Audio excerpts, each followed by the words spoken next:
la gamme Audi e-tron n'a pas encore conquis les passionnés de la même manière que sa sœur de marque Porsche, mais l'équipe d'Ingolstadt a travaillé dur pour réviser la berline électrique pour changer cela. Une toute nouvelle gamme e-tron arrive pour l'année modèle 2025, qui apporte de nouvelles variantes, une batterie améliorée et jusqu'à 912 chevaux. Voici tout ce que vous devez savoir sur l'Audi de production la plus puissante à ce jour. La nouvelle gamme, dévoilée lundi, qui se compose de 3 modèles pour 2025, la S e-tron GT, la RS e-tron GT et la RS e-tron GT Performance.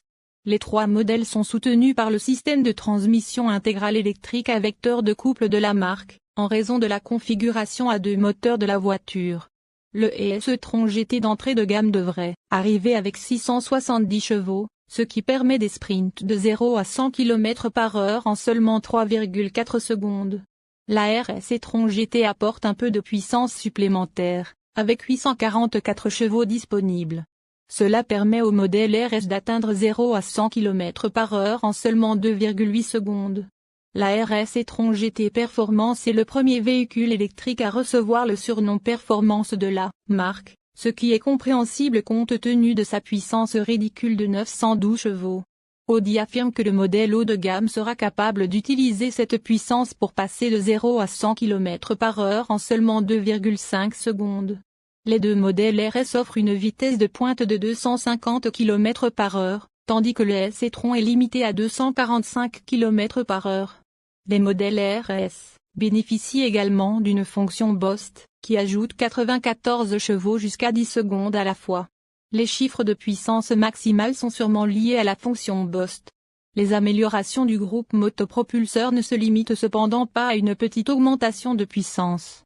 Le moteur arrière pèse désormais environ 20 livres de moins que son prédécesseur, en grande partie grâce aux composants retravaillés du rotor et du stator. Les moteurs et les batteries reçoivent également des systèmes de refroidissement révisés pour une meilleure efficacité et des performances durables. Un arbre de transmission plus robuste garantit que la puissance délivrée reste fluide malgré l'augmentation des performances, tandis que l'électronique de transmission intégrale a été peaufinée pour chacun des modes de conduite sélectionnables. Audi estime que les changements rendront l'e-tron plus dynamique dans un environnement de performance. L'allègement se poursuit avec la batterie partagée de la gamme e-tron, qui mesure 105 kWh, 97 kWh utilisables.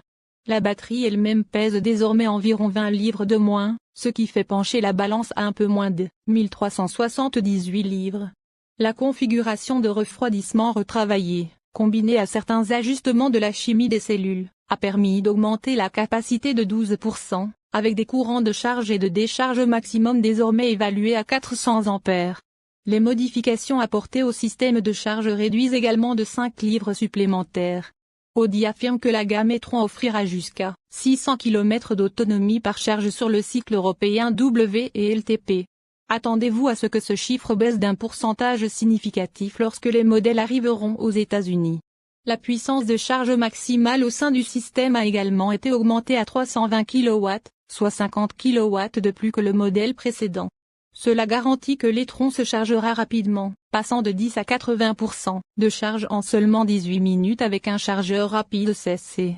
Audi affirme que les améliorations permettent à la voiture d'ajouter 280 km d'autonomie en seulement 10 minutes. La recharge K est également prise en charge à des vitesses allant jusqu'à 22 kW. La gamme e-tron adoptera un nouveau système de suspension pneumatique avec une technologie à 2 chambres sur 2 soupapes pour 2025. Ces amortisseurs sont dotés de soupapes séparées pour le rebond et la compression, permettant des performances significatives. Amélioration sans sacrifier le confort.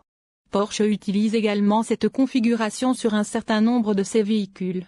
Comme son frère le Taycan, l'e-tron adoptera également une configuration de suspension active en option pour 2025, ainsi qu'une direction des roues arrière en option.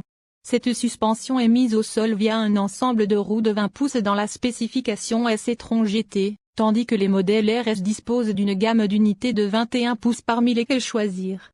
Les fans de longue date reconnaîtront les 6 rayons disponibles de style Avus, qui ont fait leur début sur l'étude Audi Avus 4 de 1991. Les modèles S e-tron GT seront équipés de freins en acier derrière ces roues, tandis que les modèles RS seront équipés de freins en tungstène. Disque de frein revêtu de carbure de série. Des freins en carbone céramique sont disponibles en option sur toute la gamme, avec des étriers à 10 pistons.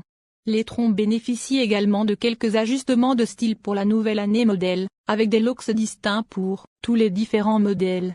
La S e-tron GT arbore une calandre entièrement noire, tandis que les jumeaux RS arborent le motif familier en nid d'abeille. Les modèles RS reçoivent également des éléments de couleur de carrosserie supplémentaires autour du carénage avant, ainsi qu'un diffuseur arrière plus proéminent.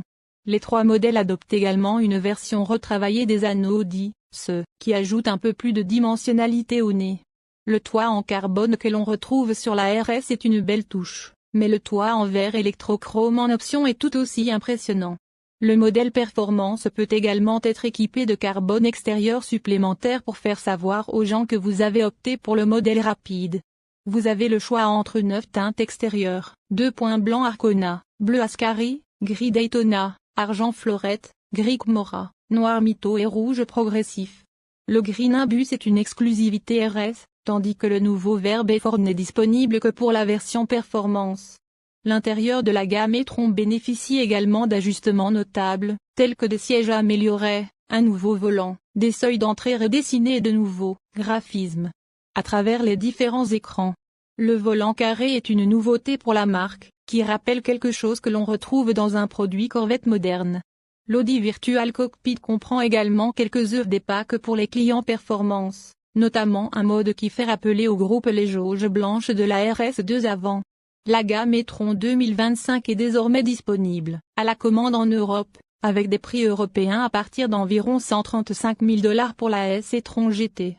La RS e-tron GT coûte environ 158 000 $, tandis que la performance devrait démarrer autour de 172 000 $. Selon un porte-parole d'Audi, les prix sont susceptibles de changer pour les clients américains. Bien que ces chiffres européens représentent des sauts importants par rapport au prix du modèle sortant ici aux États-Unis, ils correspondent à ceux du frère de la plateforme et puis de la voiture. Le prix américain d'un Taycan à traction intégrale commence à 120 500 $, et le modèle turbo à partir de 175 600 $. Il sera intéressant de voir comment les deux modèles se compareront une fois que les informations sur le marché américain seront